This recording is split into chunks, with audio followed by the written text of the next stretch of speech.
क्या आपने कभी आईपीएल की टिकट खरीदी है और उसमें टैक्स कंपोनेंट देखा है कितना होता है? नहीं ना। तो रिसेंटली एक टिकट वायरल हुई जो कि M A Chidambaram stadium Chennai की थी, जिसमें आरसीबी और चेन्नई की मैच होने वाली थी। उसमें base price of the ticket was 2343 rupees. फिर तमिलनाडु गवर्नमेंट से जो एंटरटेनमेंट टैक्स लगाया जाता है 25%, वो लगाया गया, जो कि 781 लगाया गया, होना चाहिए था 585। तो 196 रुपीज का अनएक्सप्लेन्ड मार्कअप है। उसके बाद बेस प्राइस और एंटरटेनमेंट टैक्स को ऐड करने के बाद टैक्सेबल वैल्यू कैलकुलेट किया गया, जिसपे जीएसटी 28% लगाया गया। So if you actually calculate the total tax as a percentage of the base price, it comes to around 70% if you add entertainment tax and GST, which is huge, right? Now across the social media, one question was raised whether it was legal to charge taxes in a manner that was charged. So GST की जो section है, section 15(2)(a, वो कहती है कि आपके taxable value में any non GST taxes की कंपोनेंट भी ऐड होगी। सो फॉर एग्जांपल आपके बेस प्राइस जो है उसके बाद non GST taxes like entertainment tax को भी ऐड किया जाएगा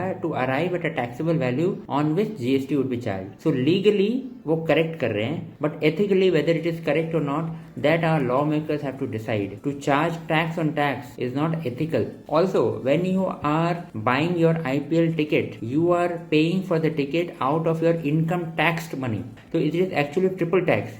पहले आप इनकम टैक्स देते हो, फिर आप एंटरटेनमेंट टैक्स भी देते हो, फिर उसी एंटरटेनमेंट टैक्स पे आप जीएसटी भी दे रहे हो। Tax on tax on tax, which is unfair.